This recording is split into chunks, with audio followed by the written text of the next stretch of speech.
Hey friends and family, this is SP News Nugget, and today we got a story coming out of Queens, New York. Now you guys, we're going to talk about this situation. It's about this guy and what he did wrong. Okay, first of all, I want to thank you guys for being part of the friends and the family. You guys mean so much to me, and your voice will be heard. We're going to work things out. We're going to figure out how we're going to get this live put together. But until then, I just want you guys to be patient and know that we are working very diligently and we're going to work persistently until we get it done. Now, those of you that are not part of the friends and family, hit that subscription button. And right beside there, there's a bell for notifications. So when we upload a video, you guys get it also. Sometimes we get news before breaking news get news. So once you do that, if you scroll down in the comment section, so when you like this video or don't like the video or have something to say, leave a comment down below so that your voice can be heard. And that is where we communicate with each other. If you like the video, give me a thumbs up. And if you don't like the video, give me a thumbs down. Now you guys know, meet me on the other side. Here we go.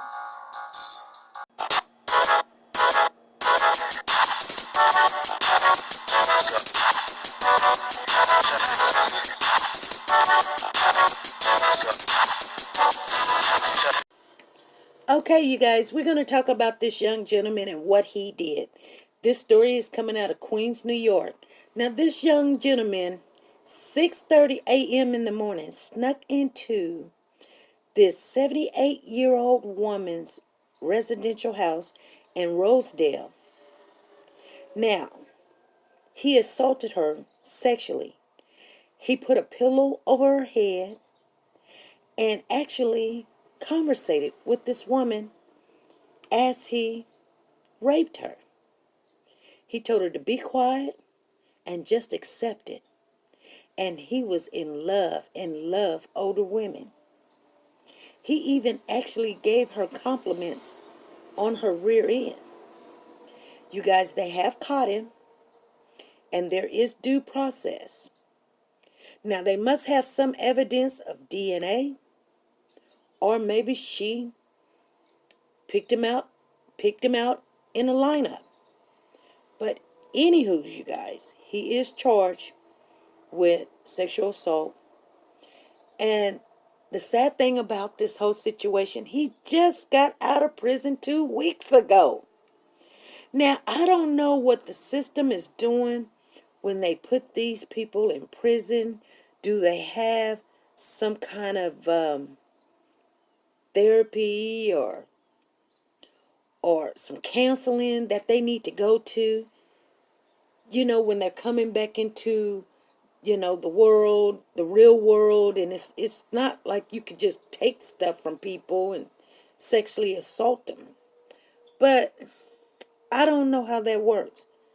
It seems to me for this person to go from robbery to now sexually assaulting people is different. Now, I don't know what triggered him off that he needed to, go get someone that was someone's grandmother that was helpless, because he's not a bad looking guy.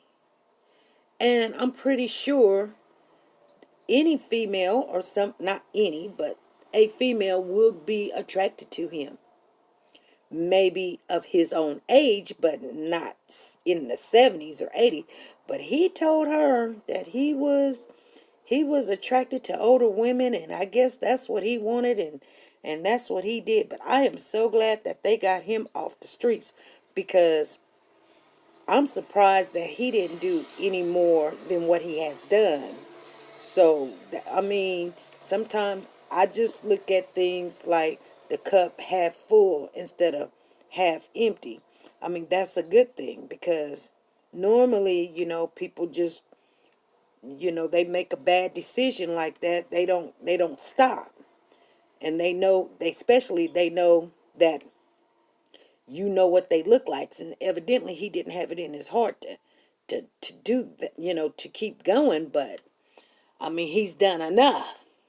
So I don't know. What do you guys think? You think they should lock him up, throw away the key, some therapy? Because he's dangerous. He's dangerous when you go after, a 78-year-old helpless woman. He probably was following her around for him to know that she had a nice rear end. He's done already been watching her.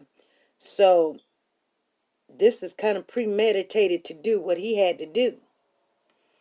And just thank God that she's still alive, because this is crazy.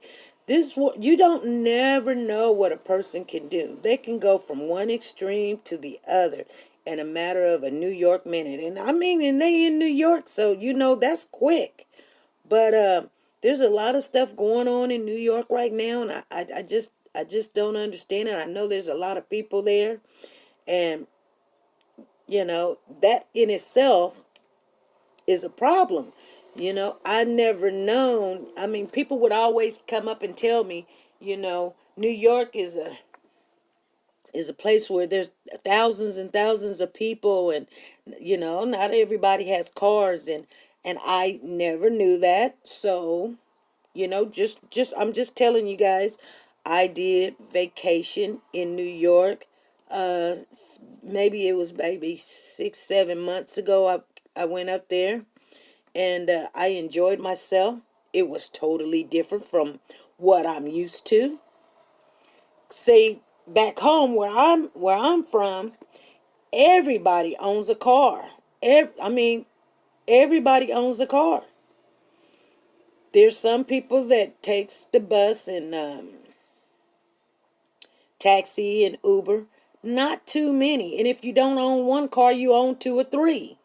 There's a lot of places you want to go, and walking don't get it. Now, when I went up to New York, and I'm just chitting chatting with you, but when I went up to New York, it seems like there was few people had cars. I mean, there was cars all over the place, but the majority of the people took public transportation.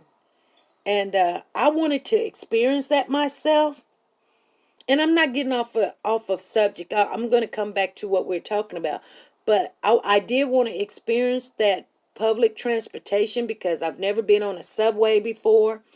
And I don't think I want to be back on a subway again. I'm sorry, and I have nothing against New York. I enjoy myself. The people was not so friendly, because they were busy. They were going here and they were trying to get there.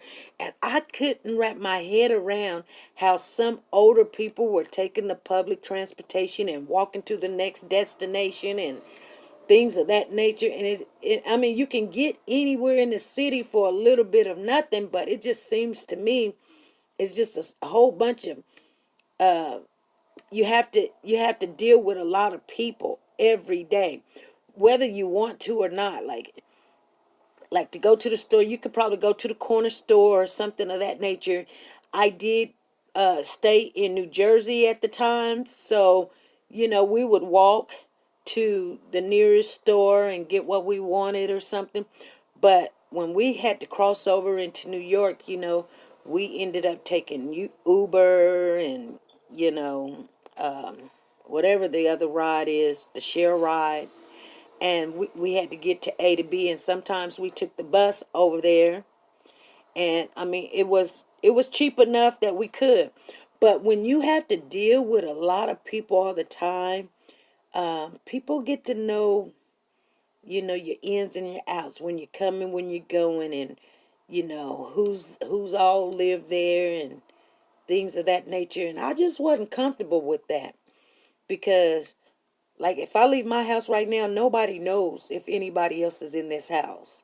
They don't know who all stays in this house. My neighbors, I may know one or two of them on one side, one or two. I may know their face, but I don't really pay attention who comes in and who goes out. So, I mean, living in a town like that where everybody is kind of really smushed together, people can really can tell if you have someone that stays with you or not. And that's kind of scary for me. But other than that, I had a good time in New York. You know, I seen a lot of stuff, and you know, I would like to go back and visit again. But I did go into the Queens area, but I wasn't there for long. I just wasn't there for long because, you know, they kind of can tell, the people that was there can kind of tell that, you know, that was a place I did not belong. Anyway, you guys, I just wanted to share this story with you. So be good, be safe, and be nice to each other. Bye.